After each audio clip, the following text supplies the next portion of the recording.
राजस्थान के चर्चित नेता परिवार वैभव, सोनिया, सचिन, कितने नाम लें जिनकी चर्चा भी होती है। और वैभव की चर्चा तो आजकल बहुत है क्योंकि ईडी ने बुलाया। अशोक गहलोत के बेटे हैं वैभव गहलोत, इसलिए शेखावत परिवार, वसुंधरा परिवार, सचिन परिवार। अब राहुल, प्रियंका इतना कहते रहे पिछले 5 वर्ष, उनको हर 2-6 महीने में कहा जाता था कि भाई अब आपको मुख्यमंत्री बना देंगे, आप तैयार रहिए, आप बस जाइए। उन्होंने इसी चक्कर में असंतुष्टों को बुला करके विद्रोह कर दिया था और बोले लगभग दिल्ली आ गए थे। लेकिन बाद में फिर अशोक गहलोत ने अंगद की तरह पैर जमा दिए, कहा कि मैं नहीं हटूंगा, क्योंकि उनके समर्थक विधायक थे ही।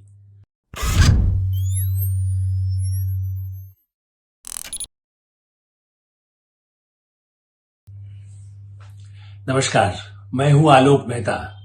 एडिटर्स आई में आपका स्वागत है।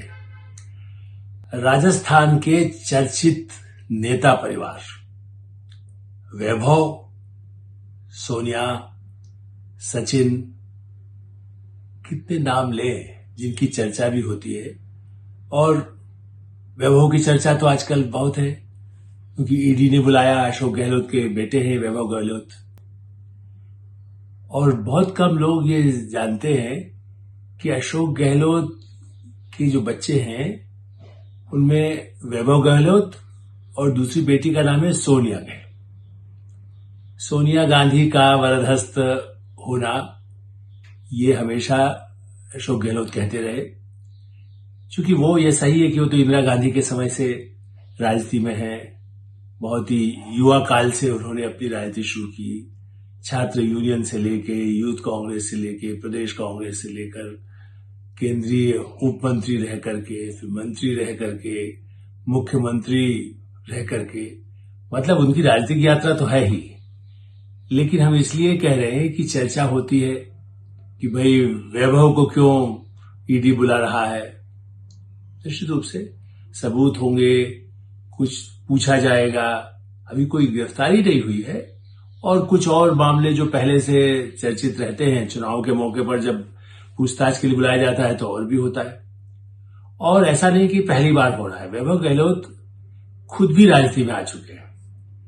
वो असल में पिछला भी चुनाव लोकसभा का लड़ चुके और उसमें जोधपुर जैसे क्षेत्र में, जहां अशोक गहलोत का लगभग 40-45 वर्ष का काम है, बल्कि उससे भी ज्यादा कहना चाहिए कि लगभग 50 वर्ष का काम उसको कहा जा सकता है, 40-45 वर्ष में, उसमें उस क्षेत्र में भी वैभव गहलोत पराजित हो गए संसदीय चुनाव में। और इसलिए वैभव गहलोत के बारे में लोग जानना भी चाहते हैं कि भाई क्या है। तो वैभव गहलोत वैसे प्रोफेशन से वकील बनने की उनकी इच्छा थी, वकील भी बने, तो कानून की पढ़ाई भी की। लेकिन उनका अपना जो रुचि बनी, पहले तो व्यवसाय में, कार रेंटल का एक बिजनेस भी उन्होंने किया है। अभी भी यही जो विवाद आया है उसमें उसी तरह की जो जिसके साथ उनकी हिस्सेदारी थी, जैसा अशोक गहलोत कहते हैं, उसकी वजह से ही कुछ विवाद ये बना है। उसकी संपत्ति को लेकर, उसकी आमदनी को लेकर के, उसमें विदेशों में कोई धन रहा है, नहीं रहा है। मैंने कहा ये सब जांच एजेंसियां और अदालत तय करेंगी। लेकिन गंभीर आरोप है, ईडी वरना जांच ऐसे नहीं करता है जब तक कुछ उसको सूत्र न मिले हों, और वो भी कई वर्षों तक पड़ताल के बाद। तो पूछताछ करने से हो सकता है कि वो सब अपना रिकॉर्ड बता दें, जैसा उन्होंने कहा है कि पहले भी वो बताते रहे। तो वैभव गहलोत राजनीति में युवा हैं, मुस्कुराते हैं, संकट में भी रहते हैं। लेकिन हाँ, ये सही कि अशोक गहलोत की तरह अभी उतने सफल नहीं। सोनिया गांधी के नाम से प्रेरणा लेकर के बेटी का नाम उन्होंने सोनिया भी रखा होगा। ये सही कि देश में और भी नाम सोनिया हो सकते हैं, लेकिन चूंकि कांग्रेस से इतना जुड़े हुए थे, परिवार, गांधी परिवार से भी वो जुड़े रहे हैं, वहां से लेकर राहुल गांधी तक। इसी राहुल गांधी भी उनको कुछ हद तक तो बच्चे ही लगते होंगे, क्योंकि उन्होंने उनको बचपन से देखा है। इंदिरा गांधी के समय से देखा, राजीव गांधी के समय में देखा, और वो इंदिरा और राजीव के भी प्रिय रहे एक नए नेता के रूप में उभारने के लिए। जहां बड़े दिग्गज मोहनलाल सिसोदिया होते थे, वहां अशोक गहलोत को धीरे धीरे आगे बढ़ाया गया और राजनीति के दांवपेच में बहुत चतुर निकले और इसीलिए वो आगे बढ़ते चले गए। कहने को तो यह है कि वो शायद जादूगर जादू शायद तो नहीं, जादूगर रहे हैं, कुछ जादूगरी उन्होंने सीखी। राजनीतिक जादूगरी से पहले मंच पर भी कुछ जादूगरी वो कर सके। तो उनकी रुचि शुरू से कुछ मंच वाली तो हमेशा रही, हमने देखा है। जबकि वो कोई बहुत बड़े वक्ता बने, प्रखर वक्ता वैसे नहीं माने जाते जो कई नेता होते हैं जो धुआंधार। वो बड़े जमीनी कार्यकर्ता के साथ साथ नेता हैं, जादूगर भी हैं। लेकिन इवन इंटरव्यू भी, मैं हमसे भी पुराना परिचय इंदिरा गांधी के समय से रहा, लेकिन जब भी मैंने कुछ कहा पहले, अब तो फिर भी थोड़ा टीवी पर बोलने लगे, चाहे वो अखबार के दफ्तर में भी चले जाएं, टीवी चैनल के दफ्तर में भी आ जाएं, लेकिन वो कहेंगे इंटरव्यू नहीं देना, मुझे अपनी बात बस ठीक है, हमारी बात आती रहे, हम जो काम करते रहे वो दिखता रहे। लेकिन हाँ, वैभव जरूर संकट में आए, क्योंकि वो कई तरह के काम करने में पिता का छत्र छाया होते हुए भी विवादों में तो फंस गए। सोनिया गहलोत को लेकर के भी 10 वर्ष पहले कुछ चर्चा हुई थी, जब पिछले कुछ चुनावों के समय उनकी संपत्ति को लेकर, चूंकि अशोक गहलोत पर जब बीजेपी आक्रामक रहती है तो कुछ उनके परिवार का खोज खबर लेते हैं। तो वैसे सोनिया गहलोत ब्याही हैं मुंबई में, और इसलिए वो कहते हैं भाई हमारा तो कोई लेना देना राजनीति से नहीं है। लेकिन हाँ, उनके परिवार का या उनका खुद का, वो चूंकि सोनिया जो है, इसी नेता परिवार की चर्चा करने बताना जरूरी है कि वो संपत्ति के विवाद उनके लिए क्यों आया था, क्योंकि वो उनके परिवार में रियल एस्टेट का भी कुछ काम रहा, और वो खुद आर्किटेक्ट है।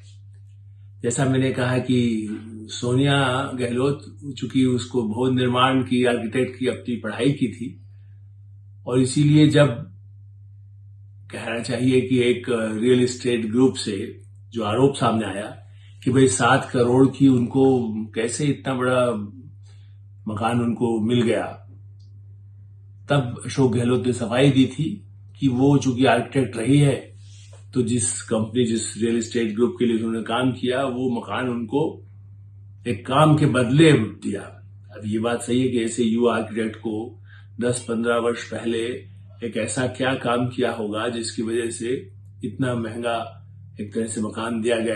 कहा ही जाता है कि भाई चूंकि अशोक गहलोत के परिवार की थी, और उनका परिवार भी वहां पर जो काम करता है मुंबई में, उसका कुछ असर रहा होगा। बहरहाल, लेकिन हाँ, ये सही है कि परिवार भी, नेता परिवार संकट में, विवादों में तो आते ही है। सार्वजनिक जीवन में आप यह नहीं कह सकते राहुल गांधी उज्बेकिस्तान जाएं, कि कभी लंदन जाएं, कभी अमेरिका जाएं, कभी थाईलैंड जाएं, कभी कुछ कहें, जब गायब हो जाएं तो उनके दोस्त कौन है, उनकी मित्र कौन है। कभी वो किसी क्रिकेट देख रहे हो या कोई खेल के मैदान में बैठे हो किसी मित्र के साथ, तो उसकी चर्चा तो होती है। सार्वजनिक जीवन में ये कैसे कह सकते हैं कि भाई ये हमारा निजी मामला है? निजी तो है, लेकिन जब आप लोगों की निगाह में आते हैं, लोग जब, जिस लोकतंत्र में कहा जाता है कि सब पारदर्शिता हो, तो परिवार तो आएगा ही। चलिए, गहलोत परिवार के साथ एक और परिवार चर्चा में सबसे रहा है, सचिन पायलट का। अब वो कांग्रेस के, वो भी जुझारू, मतलब युवा काल से कहना चाहिए कि उनको विरासत में मिली। ये सही हो सकता है कि वो राजनीति में नहीं आते, वो अपना, जिसे कह सकते हैं कि MBA और इस तरह की मार्केटिंग का, मैनेजमेंट का सब पढ़ाई किए हुए थे, कुछ अच्छे काम भी उन्होंने किए, BBC वगैरह में भी कुछ समय काम कर लिया, लेकिन वो मैनेजमेंट में थे। लेकिन अचानक, क्योंकि राजेश पायलट उनके पिता, अचानक उनका आकस्मिक एक सड़क दुर्घटना में निधन हुआ, और इसलिए सचिन पायलट को भी राजनीति में आना पड़ा। उनकी मां रमा पायलट, वो भी राजनीति में रही, वो युवक कांग्रेस के समय से थी, और वो विधायक भी रही थी, और वो राजेश पायलट के साथ कंधे से कंधा मिलाकर, इसलिए शायद उसी मित्रता के कारण उनका विवाह भी हुआ हो। लेकिन हाँ, ये सही है कि सचिन पायलट भी एक नेता परिवार के हैं, और जोरदार बात यह है कि उनकी पत्नी, वो भी फारूक अब्दुल्ला परिवार, फारूक अब्दुल्ला की बेटी है, उमर अब्दुल्ला की बहन है। संयोग है, सेक्युलरिज्म भी है, कहिए आपको कोई। वैसे भी राजेश पायलट बड़े ऐसे नेता थे जिनकी बड़ी छवि थी, तेज तर्रार, प्रधानमंत्री पद के दावेदार थे। मेरी पुस्तक राव के बाद कौन, जिसमें कई ऐसे उस समय उम्मीदवार थे नरसिंह राव के समय में, तो जबकि ये बहुत युवा थे, लेकिन बहुत डायनामिक लीडर थे और गांधी परिवार के बड़े करीबी माने जाते थे। तो एक चैप्टर उन पर भी रहा, राजेश पायलट पर। और मैंने सचिन पायलट को तब उस समय शायद वो स्कूली शिक्षा में थे, उस समय से मैंने उनको देखा राजेश पायलट के साथ। और तब उनका कोई राजनीति में ज्यादा कोई दखल नहीं था, ना उनकी कोई भूमिका थी। नहीं तो कई लोग अपने बच्चों को साथ लेके करते हैं, लेकिन उन्होंने, राजेश पायलट ने कम से कम ये नहीं किया। तो इस दृष्टि से, और सचिन पायलट ये कहिए कि कांग्रेस के अचानक, चाहे वो आया जुम्मा तो कम उम्र में ही 26 साल की उम्र में वो सांसद बन गए। यहां ये बात बताना जरूरी कि राजस्थान के हम चर्चित नेताओं की चर्चा करते हैं। राजेश पायलट और सचिन पायलट मूल रूप से तो राजस्थान के हैं ही नहीं। देखिए, राज्यसभा में तो लोग कहीं से भी आते हैं, लेकिन ये भी एक चुनौती थी कि श्रीमती गांधी ने, जब वो 1980 का चुनाव था, तो उन्होंने इस युवा पायलट को देखा जो पार्टी में आया है, उसमें बड़ा दम है। तो उन्होंने उस समय उत्तर प्रदेश की राजनीति, चूंकि बोलता है ये उत्तर प्रदेश के, अपना गाजियाबाद जो ग्रेटर नोएडा हो गया, या जो आप कहिए नोएडा के आगे का विस्तार वाला जो एक गांव है, वहां के बोलता है राजेश पायलट। जाति के आधार पर तो लोग उनको कहें वो गुजर के माने परिवार के हैं, तो यहाँ उत्तर प्रदेश से लेके कश्मीर तक उनके अपने, ये कह सकते हैं कि साहब जातिवाद, जबकि हम मानते नहीं। राजेश पायलट जाति के आधार पर राजनीति की, न किसी को ऐसे जो नेता है उन्होंने किया। कोई बीजेपी में भी ऐसे बात देता है जिन्होंने जाति के आधार पर नहीं करके अपने बल पर या अपने काम के बल पर अपनी जगह बनाई। तो सचिन पायलट सांसद बने, फिर मंत्री भी बने मनमोहन सिंह सरकार में, और कारपोरेट मामलों के मंत्री रहे, लेकिन लो प्रोफाइल रहना पड़ा। क्योंकि आप ये तो मानिए कि ज्योतिरादित्य सिंधिया, जो सिंधिया परिवार के हैं, या सचिन पायलट या जितेंद्र प्रसाद, कांग्रेस में कभी सोनिया गांधी के बीच, और नरसिंह राव और कांग्रेस के राजीव गांधी के समय से जो पुराने नेता थे, उनके पुत्र, जो अब जितेंद्र प्रसाद तो चले गए बीजेपी में ही, भारतीय जनता पार्टी में। सचिन पायलट को लेकर कोई चर्चा होती रही कि भाई राजस्थान की राजनीति में जितना उन्होंने एक तरह से विद्रोही विधायकों को लेकर के अशोक गहलोत के विरुद्ध मोर्चा, जिसको कहना चाहिए, खोला, क्योंकि उनको पहले मुख्यमंत्री बनाया, उसके पहले प्रदेश अध्यक्ष के रूप में उन्होंने 5 साल खूब काम किया। उनको यहां से, जैसा उनके नजदीकी लोग कहते हैं कि राहुल गांधी, प्रियंका, सोनिया ने उनको एक तरह से संकेत दिया था। कम से कम सोनिया गांधी ने डायरेक्ट न भी कहा हो, लेकिन प्रियंका तो कहती रही कि बस अब आपको मुख्यमंत्री बनना है। और मैं तो मानता हूं कि जब प्रदेश अध्यक्ष बनाए तो सोनिया गांधी ने भी कहा होगा भविष्य आपका है, राजस्थान में जाइए। लेकिन सचिन पायलट की जो छवि थी, एक डायनामिक छवि रही, राजेश पायलट के बेटे के नाते कांग्रेस में भी अच्छी छवि थी। राजस्थान में चुनौतीपूर्ण स्थिति के बाद भी वो लोकसभा का चुनाव जीते थे, तभी तो उनको लाया गया था संसद में और मंत्री बनाया गया था। लेकिन जैसा उनके नजदीकी कहते हैं कि सब कहीं न कहीं पार्टी में और गांधी परिवार में भी ये भय था कि सचिन पायलट तो इतना दिखते हैं, जमीनी काम करते हैं, ईमानदार छवि रही है, तो ये कहीं प्रधानमंत्री बने राहुल गांधी की टक्कर में न दिखाई दे। तो उनको लो प्रोफाइल रहना होता था। ज्योतिरादित्य सिंधिया भी यही जानते थे। ज्योतिरादित्य के पिता माधवराव सिंधिया भी प्रधानमंत्री पद के उम्मीदवार माने जाते थे। जो राव के बाद कौन पुस्तक है, उसमें माधवराव सिंधिया पर भी एक चैप्टर था। अब ये वो तो कांग्रेस में ही, वो भी सोनिया गांधी के बड़े करीबी थे, और उनकी वैसे देखें तो माधवराव सिंधिया की मां श्रीमती विजया राजे सिंधिया तो जनसंघ के और भारतीय जनता पार्टी की संस्थापकों में से मानी जाती हैं। भारतीय जनता पार्टी खास करके, क्योंकि पहले तो वो भी कभी कांग्रेस में रही थी, लेकिन बाद में तो भारतीय जनता पार्टी में आ गई। तो इसलिए ये परिवार, वसुंधरा राजे राजस्थान में है, वो उसी परिवार की है, सिंधिया परिवार की। तो देखिए, परिवारों के जब बात चर्चा करते हैं, और उनके बेटे, उनको भी, वो दुष्यंत को भी राजनीति में ही उन्होंने बनाने का पूरा अभियान चलाया, उनका बेटा बना भी। जसवंत सिंह जो पुराने नेता, उनका भी यही रहा कि अपने बेटे को मानदेन को कहीं न कहीं कुछ जगह बने। तो सब अपने राजस्थान में जो चर्चित नेता रहे, जबकि उनकी कोई ऐसी पृष्ठभूमि कांग्रेस या बीजेपी की, मतलब जसवंत सिंह भी वैसे कोई संघ के बड़े ही क्लोज रहे हो, ऐसा नहीं था। तीसरे बड़े परिवार यदि चर्चित चेहरा यदि कहेंगे तो नरपत सिंह राजवी की चर्चा भी इस समय है। वो माने जयपुर के से विद्यानगर से चुनाव जीत चुके, वो पहले चित्तौड़ क्षेत्र से भी चुनाव जीते, क्योंकि वो भैरव सिंह शेखावत के दामाद। अब शेखावत जी को भी 77 से मुख्यमंत्री बने थे, तब भी मैंने इंटरव्यू उनके किए हैं, और इसलिए मैं जानता था वो शुरू में अपने दामाद को, क्योंकि वो अटल बिहारी वाजपेयी के भी करीबी थे और राजनीति में बड़ा जमीनी मैंने कहा संघर्ष वाले होने के कारण उस समय मुख्यमंत्री बने थे जनता पार्टी से भाई, और उसके बाद भी वो मुख्यमंत्री रहे 2-3 बार, और एक तरह से उन्होंने बड़ा एक अपनी राजस्थान की राजनीति में बड़ी भूमिका निभाई।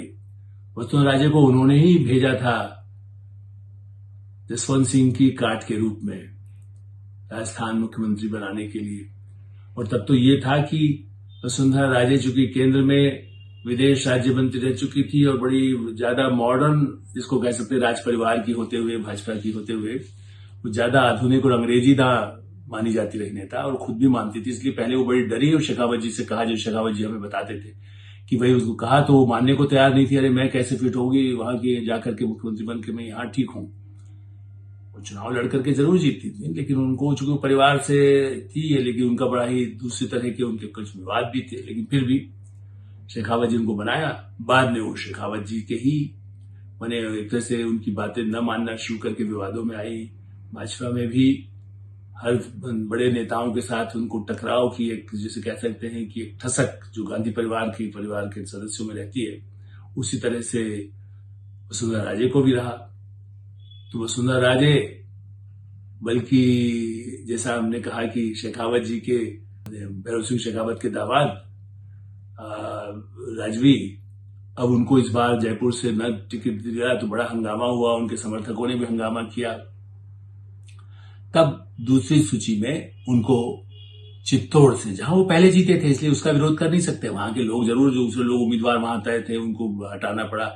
जो पहले जीता हुआ है, तो जीते हुए को हटा करके फिर से वापस पुराने नेता को लाने से भाजपा के लिए चुनौती तो बढ़ रही है, लेकिन फिर भी पार्टी सबको, चूंकि शेखावत जी, भैरव सिंह शेखावत का एक बड़ा सम्मान था, उनके परिवार को भी, वसुंधरा को जैसे एडजस्ट किया गया। जब लगता है कि सत्ता की राजनीति में अपने कभी पराये होते हैं, कभी अपने होते हैं, घर में रह करके भी जैसे थोड़ा सा दूर रखा जाए कि पास आया जाए, ये बड़ा खेल कांग्रेस और बीजेपी दोनों में होता है, या समाजवादी में भी होता है, कभी पास कभी दूर। तो इसलिए शेखावत परिवार, वसुंधरा परिवार, सचिन परिवार, अब राहुल प्रियंका इतना कहते रहे पिछले 5 वर्ष, उनको हर 2-6 महीने में कहा जाता था कि भाई अब आपको मुख्यमंत्री बना देंगे, आप तैयार रहिए, आप बस जाइए। उन्होंने इसी चक्कर में असंतुष्टों को बुला करके विद्रोह कर दिया था, और बोले लगभग दिल्ली आ गए थे, लेकिन बाद में फिर अशोक गहलोत ने अंगद की तरह पैर जमा दिए, कहा कि मैं नहीं हटूंगा, क्योंकि उनके समर्थक विधायक थे ही। इन परिवारों का एक और विवाद है कि भाई वो दूसरे के टिकट, पहले तो वो टिकट कटवा दे, और टिकट कटने के बाद यदि मान लीजिए फिर भी, जिसको कह सकते हैं गुट है, यदि किसी का, सचिन के जो या समर्थक है, आप ये कहें गुट न कहें, समर्थक कहें, या गहलोत के हैं, तो जब गहलोत ने सचिन के जैसा, उनके सचिन के समर्थक दावा करते हैं कि पिछले चुनाव में भी, जो विधानसभा चुनाव था, उसमें लगभग 20 लोगों के विरुद्ध खुद अशोक गहलोत ने अपने कुछ निर्दलीय खड़े कर दिए, जैसा मध्य प्रदेश में दिग्विजय सिंह करते रहे हैं, अपने उम्मीदवार खड़े कर दो, वो निर्दलीय के रूप में आए, जो जीतेगा वही हमारे साथ फिर आ जाएगा। तो सचिन पायलट के मुख्यमंत्री न बनने के कारण यह भी था कि अशोक गहलोत के विधायकों की संख्या ज्यादा थी, और इसलिए उन्होंने भी चुन चुन करके जो अपने समुदाय के लोग हो, अपने समर्थक हो, उनको ही टिकट इस बार भी देने पे जोर लगाया। इस बार बड़े टिकट कटने की गुंजाइश थी, लेकिन अशोक गहलोत और सचिन पायलट दोनों ने अपने अपने प्रिय खास समर्थक हो सकते हैं, विधायक जो जीत सकते हैं, उनको टिकट दिलवा दिए। तो ये चर्चित चेहरे होते हैं, विवादों में भी होते हैं, लेकिन उनके बिना काम भी नहीं चलता है। कहते हैं भाई परिवारवाद, लेकिन आप क्या करेंगे, यदि वो जमीनी काम करें, लोगों का समर्थन जुटाएं। सचिन उसके बाद पराजित भी हुए हैं, जैसा मैंने कहा कि वैभव गहलोत भी पराजित हुए, और किनसे पराजित हुए, गजेंद्र सिंह शेखावत, वो भी जैसलमेर और जोधपुर इलाके के हैं, और जोधपुर में वो भी छात्र राजनीति करके आगे बढ़े, और जिस तरह से आए थे तो उन्होंने 2014 के चुनाव, 2019 के चुनाव जीते। वो केंद्र में नरेंद्र मोदी के भी और अमित शाह जी के बड़े प्रिय हो गए, और आज भी यही माना जाता है कि वो मुख्यमंत्री पद के दावेदार हो सकते हैं, दावेदार हैं, या उनके समर्थकों को भी टिकट दिलाने में उन्हें सफलता मिली है।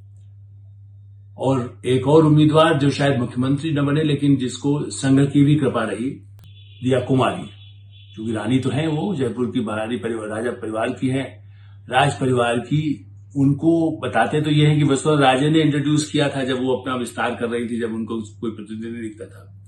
लेकिन पिछले कुछ वर्षों के दौरान इस राज परिवार की चर्चित और बड़ा डायनामिक, वो संसद में भी अच्छा है, लोकसभा में उनका परफॉर्मेंस बहुत अच्छा रहा, अच्छा बोलती है, तो उनको उम्मीदवार इस बार जयपुर में बनाया गया है। मुख्यमंत्री अभी बने न बने, 5 साल बाद के लिए तो उनकी निगाह रहेगी। गजेंद्र सिंह शेखावत जी बन गए और उसी तरह से उन्होंने पैर जमा लिए, उनकी स्वीकार्यता हो गई, तो वो बने रह सकते हैं। वसुंधरा राजे बने न बने, वो क्या होगा ये तो पार्टी डिसाइड करेगी। लेकिन हाँ, ये तय है कि चर्चित चेहरे राजस्थान की राजनीति और भारत की राजनीति का एक बड़ा हिस्सा रहने वाला है। आप देखते रहिए, आप सुनते रहिए और जानते रहिए कुछ अंतर कथाएं इन परिवारों की या राजनीति की, देश की राजनीति, प्रदेशों की राजनीति। HSI में हम ये विराम देते हैं।